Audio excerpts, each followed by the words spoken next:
네, 자, 여러분 이제 172페이지 보시겠습니다. 자, 앞 시간에서 바드럼 관련된 전표 입력 연습을 해봤고요. 이번에는 지급보험 쪽의 거래 자료를 보도록 하겠습니다. 자, 지급보험 관리에 관련된 지식이 있는데 여기 FAT 1급에서 다 여러분 공부한 것이니까 이 부분 그냥 넘어가고요. 수행과제 바로 해보면 되겠습니다. 자, 첫 번째 문제 10월 20일 문제인데 어떤 문제인가요? 어음 등록 및 발행하는 문제가 나왔습니다. 주식회사 대신에 외상매입금을 어음을 발행하여 지급했습니다. 외상매입금 부채 감소 차변에 와야 되겠고 어음을 발행했으므로 부채 증가 지급어음이 대변의 자리를 잡겠습니다. 전자음 한 매를 등록하여 지급어음 명세서에 반영하시오. 그래서 이 내용을 가지고 어음 등록을 먼저 수행을 해야 되죠. 자, 그러면 10월 20일에 일반 전표에 가셔서 어음 등록 먼저 해보겠습니다. 자, 10월 20일 날짜 입력해 놓고 여기 뭐 날짜 입력을 미리 해야 어음 등록하는 건 아닙니다만은 자, 일단 날짜는 10월 20일로 고쳐 놨고요. 어음 등록 단추를 누르겠습니다. 자, 자그마한 창이니까요. 여기 수령일부터 꼼꼼하게 잘해야 돼요. 자, 수령일이 2022년 10월 20일입니다. 어음의 종류는 전자어음이죠. 사진을 보니까. 그래서 여기를 4번 전자로 바꿔주시고 금융기관은 거기 국민은행이라고 자료 주었죠. 그래서 물음표 단추 눌러서 국민은행 당좌 확인. 그 다음에 어음 번호는 뒤에다가 여기 있는 어음 번호 그대로 입력하시면 되죠. 예, 여기 있는 어음 번호 그대로 입력하시면 됩니다.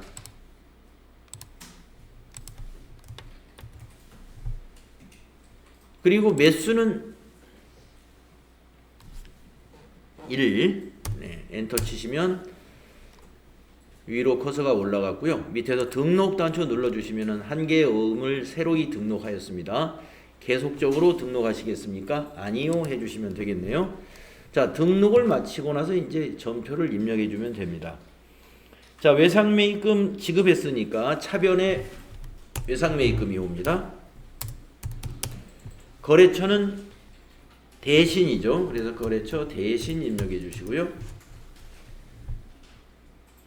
밑에 저교에서 보시면 2번 저교가 적당하네요. 외상매입금 반제 어음 발행이라는 저교 만들어 놓은 거 사용하겠습니다. 2번. 금액은 130만 원입니다. 엔터 하시고 대변이 지급어음이에요. 252번이고요. 우리가 지급어음의 거래처는 저 외상매입금 거래처하고 같죠? 대신에다 지급했으니까 2001 대신 지급어음의 적용은 엔터로 그냥 지나가신 다음에 나중에 자금 관리할 때 자동으로 만들어집니다. 130만원 엔터. 자, 지급어음 줄 클릭해 주시고 F3을 눌러서 지급어음 관리를 해줍니다. 발행. 예, 맞았죠? 어음 번호 더블 클릭해서 아까 등록에 뜬 어음을 찾아주면 돼요. 네, 확인. 그리고 엔터 치면 발행일로 커서가 가는데요. 발행일은 전표 작성이라고 같으니까 그대로 두시고 만기일은 고쳐야 되겠죠. 그 문제에서 보시면 만기일은 이 날짜 지급기일로 입력하는 겁니다. 2023년 0112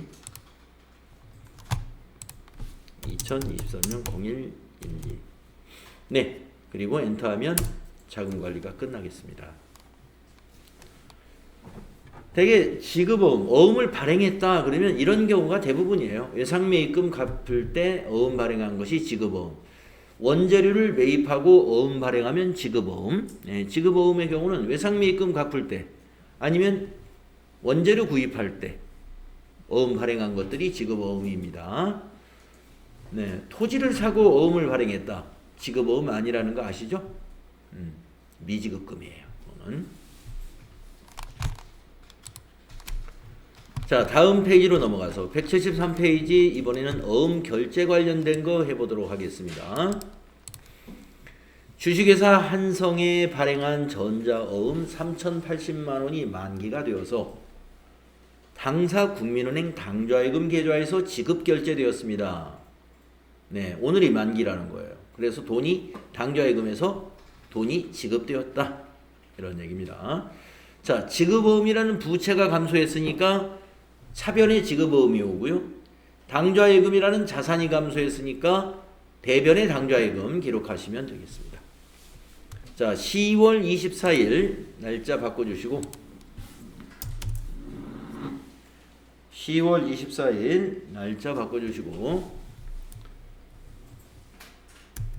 차변의 지급어음 252번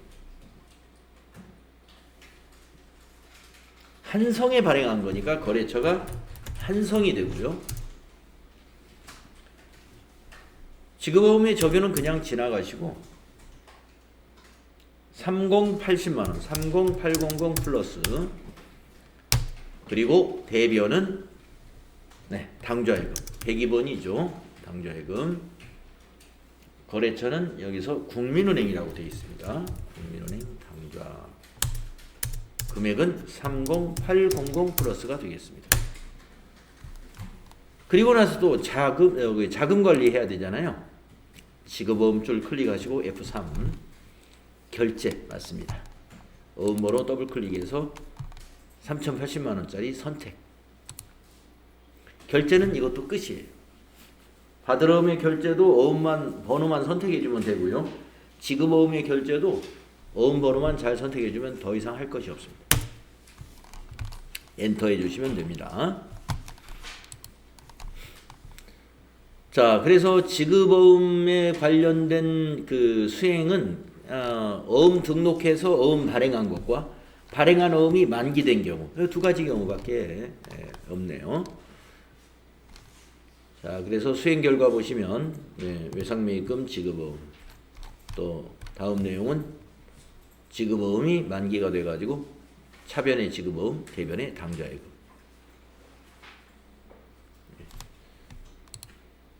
당좌예금에서 돈이 인출된 거 그럴 거겠습니다.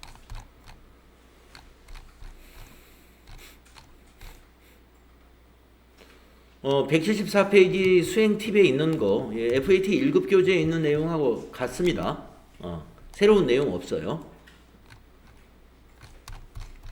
다음은 결산관리 쪽으로 넘어가 보겠습니다. 자, 재무전자의 결산. 결산도 역시 우리 FAT 1급에서의 결산과 별 차이가 없습니다. 예. 자, 그래서 결산 프로세스, 다만 이제 그 제조업이기 때문에 우리가 이제 손익계산서 마감하기 전에 제조원가 명세서를 먼저 작성하고 그 다음에 손익계산서로 넘어가는 거. 왜 그럴까요? 제조원가에서 단기 제조원가 계산이 끝나야 손익계산서에 그게 매출원가 계산에 단기 제품 제조원가가 반영이 되거든요. 그렇기 때문에 제조원가 명세서를 먼저 작성하고 손익계산서로 넘어가고요. 손익계산서를 먼저 작성해야 이익잉여금 처분계산서에서 손익대체거래가 만들어져 가지고 기말 자본이 바뀌게 되죠. 당기순이익이 기말 자본에 미처분 이익잉여금과 2월 이익잉여금에 반영이 돼야 되니까. 그래서 이 순서를 잘 보시면 왜 제조원가 명세서가 먼저 처리되고 그 다음 손익계산서 그리고 재무상태표가 맨 마지막이 되는지 여러분 이제 아실만 하죠. 자, 그래서 결산장리사항을 전부 체크해 가지고 수동결산을 먼저 하고 그리고 나중에 마무리로 자동결산을 하면 분계는 끝납니다. 그리고 재무제표는 제조원가 명세서는 재무제표는 아니에요. 그래서 재무제표인 손익계산서를 만들기 전에 제조원가 명세서에서 단기제품 제조원가가 확정되어야 손익계산서에 매출원가로 단기제품 제조원가가 넘어가는 것을 우리가 확인할 수가 있습니다. 자, 그러면은 결산 한번 해보도록 하죠. 재무전자 결산. 자, 고정자산과 감가상각을 해야 될 것이 있다 이런 얘기입니다.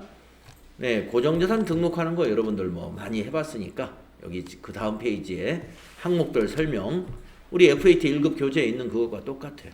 네. 자, 수행과제 바로 해보겠습니다. 177페이지 밑에 있는 표 보시고 다음 자료를 등록하여 결산 반영할 감가상각비를 계산을 해라 라고 했습니다.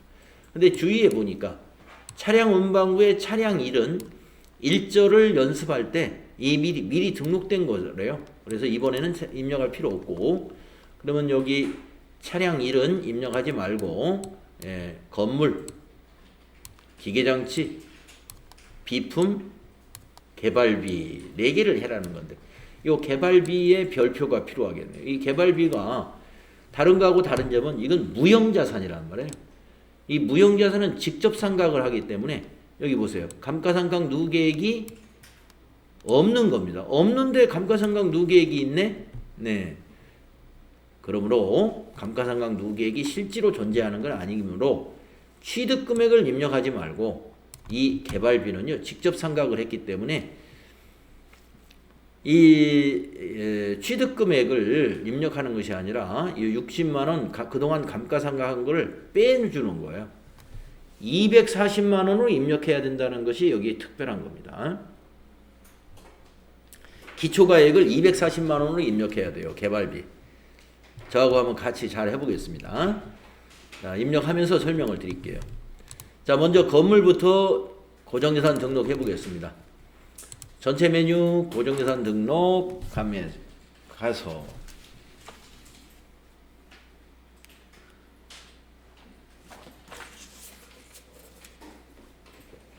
엔터 3번 치시고 자, 계정 더블 클릭하셔서 건물 확인 한 다음에 101번이네요. 자산은 공장 건물. 취득일은 2018년 2018-0228 2018-0228 자, 2018년도니까 기초가액에다 넣어줘야 돼요. 취득금액을 89 플러스 2번. 자, 전기말 상각 누계액이 있겠죠? 2200만원을 입력해 보세요. 그러면 전기말 장부 금액이 자동으로 이렇게 빼가지고 계산이 됩니다. 유형자산은 다 이런 식으로 입력이 될 거예요. 근데 잠시 후에 개발비 입력할 때 보면 여기다 취득금액 입력하고 여기다 감가상각 누계액 입력하잖아요. 안 빼줘요. 안 빼줘. 조금 이따 확인해 봅시다. 자, 건물 자동으로 빼지는 거 보셨죠? 그래서 장부 금액이 6,700만원 맞아요. 이거는 이대로 두시는 거고 그 다음에 9번의 상각 방법은 정액법이니까 그대로 두고 내용 연수는 20이니까 20 입력하고 그 다음에 또 하나 확인해야 될 게 뭐냐면 경비 구분이 공장 건물이잖아요. 공장 건물이니까 여기 경비가 500번대 감가상각비로 경비를 선택해 줘야 돼요. 그래서 여기를 1번이죠. 1번 500번대로 바꿔주는 거 잊어서는 안 됩니다.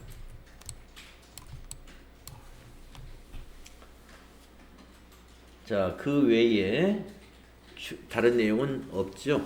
그러면 여기 단기 감가상각비 445만원 계산된 거예요. 네. 그 다음 두 번째 줄에 있는 거는 뭔가요? 기계장치 등록하겠습니다. 자, 여기서 더블클릭, 계정에서 더블클릭해서 206번 기계장치 확인해 주시고 코드는 201번 엔터 자산명은 기계 1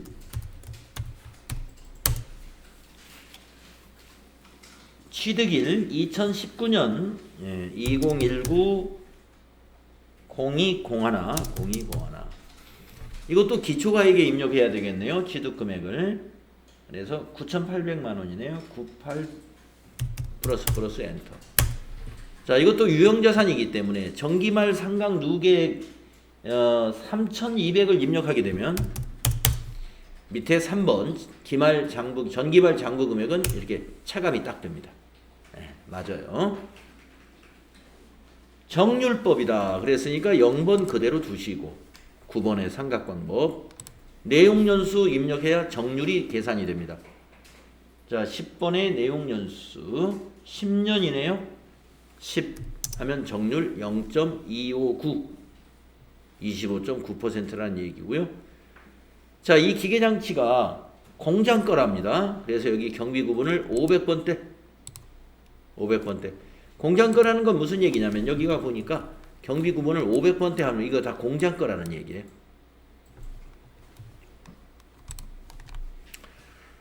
자, 그렇게 하면은 이제 기계장치의 단기분 감가상각비는 1,709만 4천 원이다 라고 계산이 되어 있습니다. 다음 네 번째 줄에 이번에는 비품 입력할 차례입니다. 더블 클릭하셔가지고 비품 212번 확인.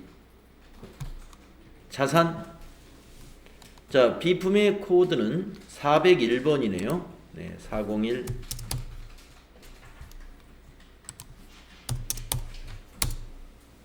자산 이름은 비품 1. 취득일은 2022년이네요. 단기입니다. 2022년 11월 30일. 알다시피 단기 취득한 것은 여기다 입력하는 것이 아니고 여기다 입력해야 돼요. 4번 신규 취득 증가 여기다가 300만원.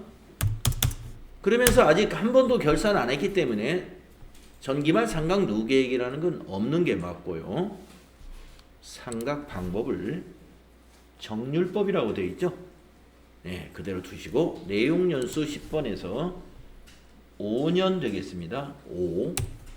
그리고 그러면 이제 정률이 0.451, 45.1%로 자동 계산됐고 경비 구분은 800번대예요. 네. 그러면 비품 1의 감가상각비 단기분은 22만 5,500원이 계산이 됩니다. 자, 비품까지 해봤고요. 개발비 이제 요거 좀 천천히 한번 잘 해보겠습니다. 무형자산. 자, 다섯 번째 줄 계정 더블 클릭하셔서 개발비 검색해 보세요. 개발 엔터. 239번이네요. 자산 코드는 501이랍니다. 501. 자산 이름은 그냥 개발비래요. 개발비.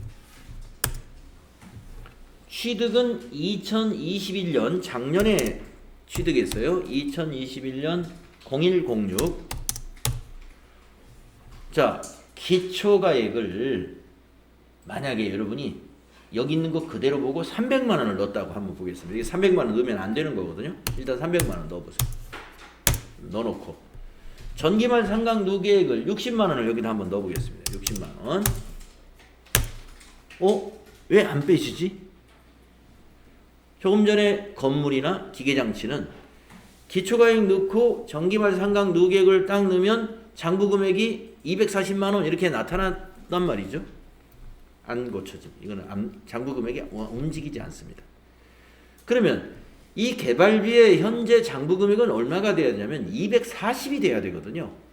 그러면 기초가액을 어떻게 입력해야 돼요? 여기를 240으로 넣어야 돼요. 이렇게. 기초가액을 240으로 넣어야 장부금액이 240이 됩니다. 그러니까 2번에 있는 전기말 상각 누계액은 입력은 해주지만 기초가액에서 빼주지를 않아요. 왜 그럴까? 왜 프로그램을 이렇게 만들어 놨을까?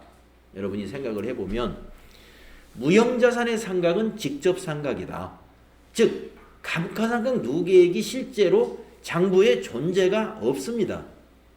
존재하지 않고 개발비라는 계정에서 직접 대변에 차감을 해버리거든요. 그러니까 이 전기말 상각 누계액이라는 것이 존재하지 않기 때문에 이건 참고사항으로 써주는 것이고 매년 여기 기초가액을 바꿔줘야 돼요. 매년. 개발비는 기초가액을 장부금액으로 매년 바꿔준다. 고정자산 등록 메뉴에 와가지고 그걸 아셔야 됩니다. 그래서 여러분 혹시라도 무형자산을 등록하는 문제가 나오게 되면 지금 말씀드린 요걸 꼭 기억하셔가지고 혹시 자료에서 이와 똑같이 취득금액, 감가상각 누계액 이렇게 해주면 감가상각 누계액은 입력을 해주세요. 그런데 기초가액에다가 취득금액 넣지 말고 취득금액에서 요 2번에 있는 감가상각 누계액이라고 표시한 것을 빼가지고 기초가액을 넣어줘야 장부금액이 마저 들어가는 거예요. 무형자산은 기초가액이 그대로 장부금액으로 오도록 프로그램이 되어 있는 것입니다. 유형자산은 전기말 상각 누계액을 빼게끔 되어 있고 차감 계정이 있으니까 요거 기억해 주십시오. 자, 그러면 개발비의 상각 방법은 뭐를 썼냐? 정액법이다. 그래서 그대로 두시고 내용 연수는 5년이다 이랬습니다. 그럼 여기다 5 입력해 주시고 10번에 그러면 경비급은 800번대래요. 그대로 두시고 그러면 당기분에도 60만원 1년에 60만원씩 정액법으로 상각을 하고 있으니까 그래서 5년이니까 5, 6, 30 그래서 취득원가가 300만원이었던 거예요. 그래서 작년에 취득했기 때문에 60만원 상각해가지고 이번에는 장부금액이 2022년도 기초장부금액이 240이니까 기말 장부금액은 이제 180만원이 되잖아요. 그러면 내년에 개발비 결산에 반영할 때는 요 기초금액을 180만원으로 고쳐주셔야 돼. 자, 그래서 당기분이 60만원이다. 네. 이렇게 계산이 다 끝났습니다. 자, 우리 평가 문제, 수행과제, 고정예산 등록했는데요. 수행 결과 한번 보시면은 우리가 입력한 거하고 똑같을 겁니다. 건물 이렇게, 기계장치 이렇게, 비품 이렇게.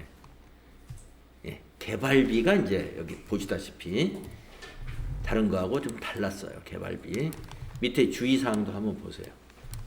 개발비 주의사항에 무형자산은 직접법으로 상각하므로 1기초가액란에 상각 후 금액을 입력한다. 장부금액을 입력한다 이 말입니다. 상각 후 금액을 장부금액이라고 하죠. 왜 감가상각이라는 표현을 안 쓰냐면은 무형자산은 감가라는 표현을 안 씁니다. 그냥 상각이라고 그래요. 무형자산의 상각. 그래서 비용 계정 과목도 무형자산 상각비죠. 유형자산은요. 감가상각비죠. 두 개 다 판매관리비예요. 만약에 800번대라면은 이것도 800번대, 이것도 800번대. 네. 그런데 이거는 유형자산이니까 감가상각비. 이거는 무형자산이니까 무형자산 상각비. 계정 과목도 다릅니다. 그래서 무형자산에서는 감가라는 표현을 안 쓰고 상각한다 이런 표현으로 정리한다는 것도 같이 알아두세요. 자, 고정자산 대장 그냥 조회하면 작성이 됩니다. 이건 회계 처리하고 직접 관련이 없으니까 패스하고 미상각분 감가상각 계산 이것도 우리가 결산하는데 꼭 필요한 장부는 아니에요. 양도자산 감가상각 계산 이것도 결산하고 직접적인 관련이 없습니다. 자, 그런데 저기 뒤에 나오는군요. 그 다음에 원가 경비별 감가상각 명세서 이것도 결산과 직접적인 관계가 없어요. 전부 다 등록된 내용을 조회하는 그런 역할을 하고 있고요. 다음 페이지 이게 중요하죠. 180페이지에 있는 월별 감가상각비 계산 이거는 지금처럼 고정자산이 다 등록되어 있고 우리가 감가상각비 계산을 지금 유형자산 4개인가요? 거기에다가 무형자산 하나 5개 이 5개를 전부 다 찾아서 입력하려면 힘들어요. 그렇기 때문에 요 월별 감가상각비 계상이라는 요 메뉴를 잘 이용해야 됩니다. 그러면 입력을 자동화할 수 있어요. 결산 자동 결산 서식에다가 자동으로 이걸 입력할 수 있습니다. 자, 요거 한번 읽어보겠습니다. 고정자산 등록에서 입력된 데이터를 반영하여 결산 시점별로 감가상각비 계산 명세를 조회한다. 결산 기준 감가상각 계상에서 결산 월별로 조회한 다음 반드시 저장하여야 한다. 그래서 결산 월별이니까 여러분 우리는 12월로 조회를 할 겁니다. 12월로. 저장된 데이터가 월별 감가상각비 명세 또는 월별 감가상각비 자산 총괄표에서 조회가 가능하고요. 여기서 그거보다 더 중요한 것은 결산자료 입력. 결산자료 입력 메뉴에서 자동으로 불러오기 하면 결산에 이것을 반영시킬 수 있다는 겁니다. 이것 때문에 이거는 꼭 실습을 해보는 거예요. 그래서 결산자료 입력에서 자동으로 결산에 반영하게 하려면은 월별 감가상각비 계상을 꼭 저장을 해둬야 된다는 거죠. 자, 그러면 한번 해보겠습니다. 요 숫자가 나오는지 12월 상각비가 900만 원 나오는지 한번 보겠습니다. 자, 고정자산 등록 메뉴 박스로 다시 가보시면은 거기 맨 마지막에 있는 메뉴입니다. 월별 감가상각비 계상 클릭해 볼까요? 자, 결산월을 12월로 해주세요. 12월에 결산이니까.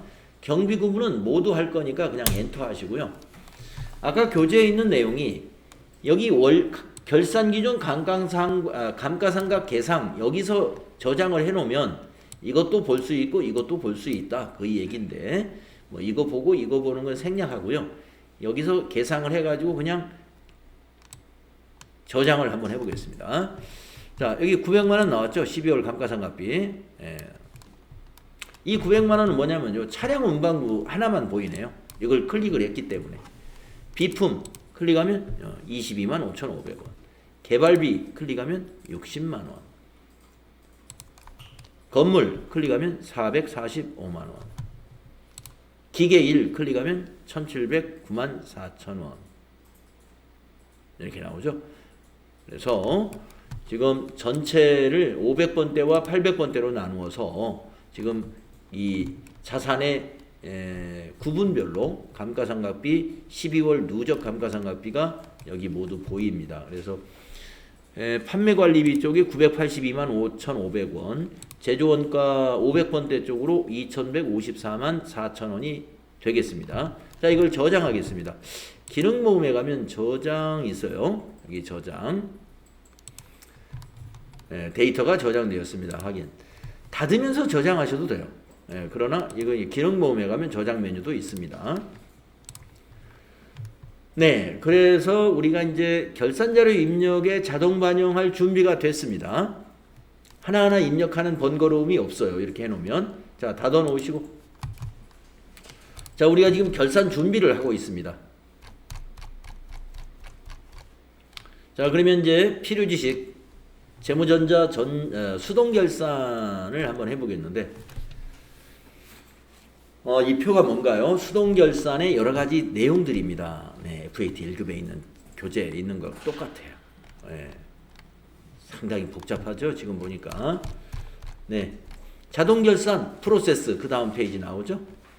네, 요대로 해볼 거예요. 요대로. 문제가 바로 나오겠죠. 쭉 내려가면 수행과제 나와 있습니다. 수행과제 결산 문제가 1번, 2번, 3번, 4번, 5번 5개 나왔네요. 자, 5개의 결산 문제에서 수동 결산을 먼저 골라서 쭉 먼저 해야 됩니다. 자, 1번부터 한번 확인해 보겠습니다. 9월 4일 납부한 보험료 기간 미경과분에 대한 정리분계를 하시오. 이게 수동분계 사항이거든요. 아시죠, 여러분? 이런 문제는 FAT 1급에도 나올 수 있어요. 보험료 정리하라는 거. 미경과분이니까 선급 비용이죠. 미경과가 지금 어떻게 되냐면 내년 9월 4일까지 9개월 4일치가 미경과입니다. 연간 보험료를 120만 원 납부했네요. 9월 4일부터 내년 9월 4일까지. 그런데 계산 방식을 좀 어렵게 문제를 냈네요. 그동안 FAT 1급은 월할 계산한다 이렇게 했어요. 월할 계산. 월할 계산이라는 건 뭐냐면 9월 4일이면 그냥 9월 달 한 달로 다 보는 거죠. 그러면 미경과분을 9개월로 생각하면 돼요. 월할 계산하라 그러면. 9월 4일도 그냥 한 달로 보는 거예요. 1월, 2월, 3월, 4월, 5월, 6월, 7월, 8월, 9월. 9개월로 보는 게 월할 계산이고 일할 계산하라 그러면 하루하루 다 카운트하라 이거예요. 총 일수 내년 2022년 9월 4일부터 요 9월 4일까지는 366일이래요. 그러겠네요. 왜냐하면 원래는 9월 3일까지 끊어야 되잖아요. 근데 보험 기간이 366일로 보험을 가입했어요. 그래서 366일로 해서 내년 미경과분 1월 며칠, 2월이 며칠이고 3월이 며칠이고 4월이 며칠이고 5월이 며칠이고 6월이 며칠이고 7월이 며칠이고 8월이 며칠이고 9월이 며칠인가를 다 카운트해야 됩니다. 달력을 보면서. 자, 그러면 이제 달력을 보고 있다고 보시고 이제 여러분이 시험지에다가 적어야 돼. 계산을 하려면요. 자, 1월은 이제 31일, 2월은 28일, 3월은 31일, 4월은 30일, 5월은 31일, 6월은 30일, 7월은 31일이죠. 8월은 31일이죠. 9월은 4일입니다. 자, 그리고 아까 여기에서 양편 넣기 이런 말을 했어요. 양편 넣기. 양편 넣기라고 했으면은 양편 넣기라고 했으면요. 시작 날짜, 끝 날짜를 모두 세는 겁니다. 모두 포함하는 거예요. 양편 넣기. 근데 만약에 문제에서 한 편 넣기로 문제를 냈어요. 한 편 넣기. 그러면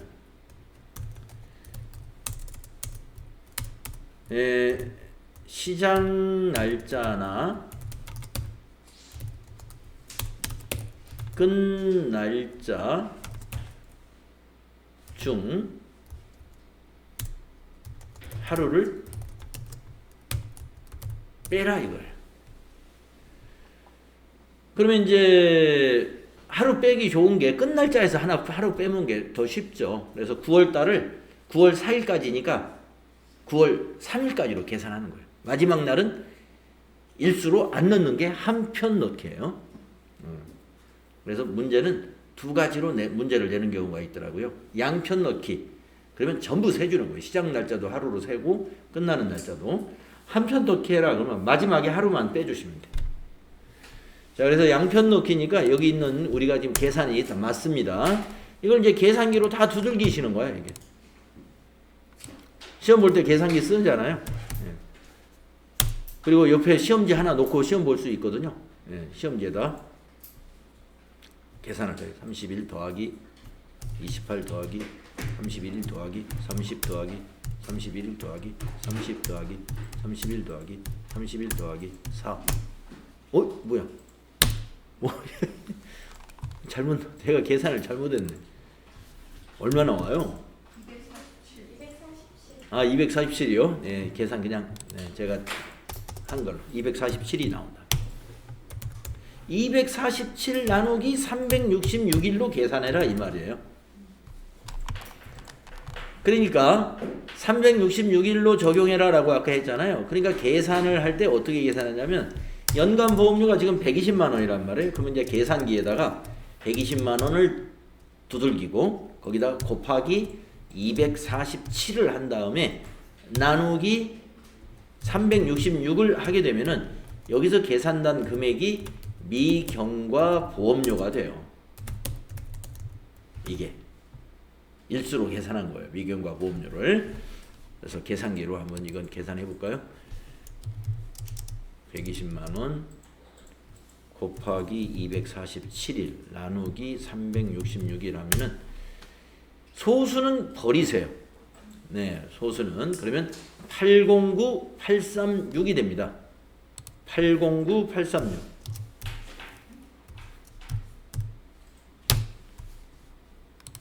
80만 9,836원이 미경과 보험료입니다. 그래서 이것을 일반 전표에 어떻게 여러분이 입력해 주셔야 하느냐 하면은 선급비용 아까 말씀드렸잖아요. 12월 31일자 일반 전표에다가 차변에 선급비용 자산 잡아주는 거예요. 미경과 보험료를 자산으로 잡아요. 809836. 그리고 대변에는 이제 당기의 보험료에서 취소시키는 거예요. 809836.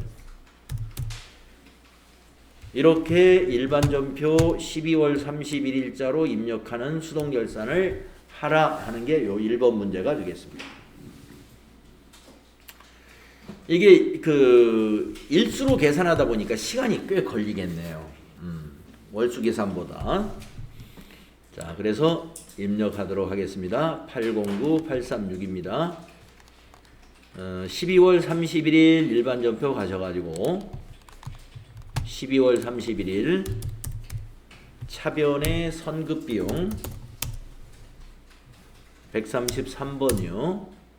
거래처 생략하시고 적요는 미경과 보험료 계상 1번 쓰면 딱 좋을 것 같고요. 금액은 아까 메모했던 809836 되겠습니다. 대변은 보험료인데 자, 여기서도 고민이 오네요. 우리는 지금 제조회사라서 이게 보험료가 800번대 보험료였는지 500번대 보험료였는지 확인을 미처 안 했네요. 네, 지금은 일단 800번대로 해놓고 좀 이따 거꾸로 확인해 보면 되겠습니다. 아무래도 800번대인 것 같아, 느낌상으로. 그래서 821번 보험료로 해놓고 적요는 이제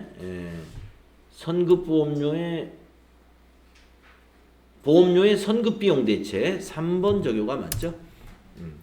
809836. 여러분 적요는 실제 시험에서는 채점 안 하니까요. 다 생략하시면 돼요. 우리는 지금 이제 실무 중심으로 연습을 한다고 보시고 시험 볼 때는 적요 무시하십시오. 자, 그래서 이 보험료 확인하러 가겠습니다. 어떻게 확인하냐면 9월 4일 일반 전표를 봐야죠.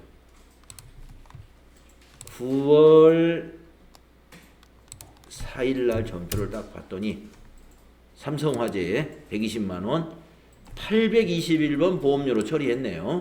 네, 제대로 했습니다. 그래서 미처 확인 안 하고 입력했다 할 때 그걸 다시 조회해서 하려면은 그것도 지우고 이게 더 시간이 끌 수가 있어요. 그래서 여러분이 일단 800번대로 이제 짐작하는 걸로 해놓고 와서 보고 틀렸으면 가서 고치면 되죠. 12월 31일. 그래서 여러분 TAT 2급 볼 때는 이게 제조원가 보험료인지 판매관리비 보험료인지 이런 것도 침착하게 잘 구분해 주셔야 되고요.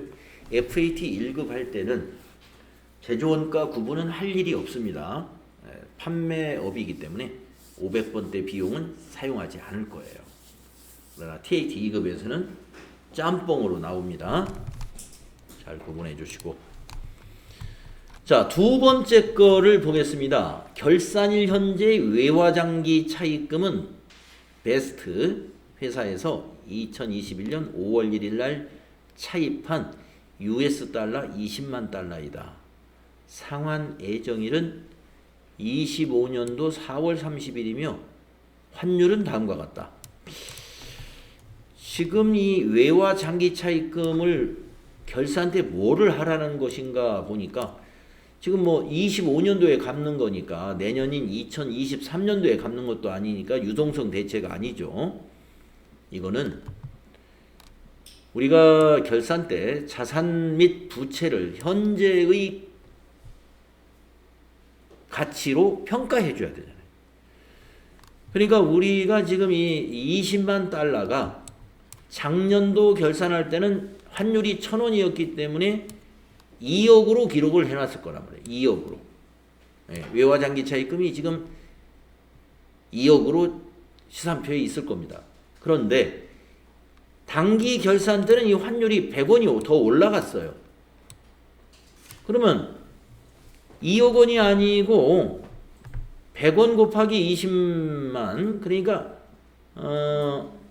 2천만 원이 더 그냥 증가한 거예요. 환율이 100원 올라가면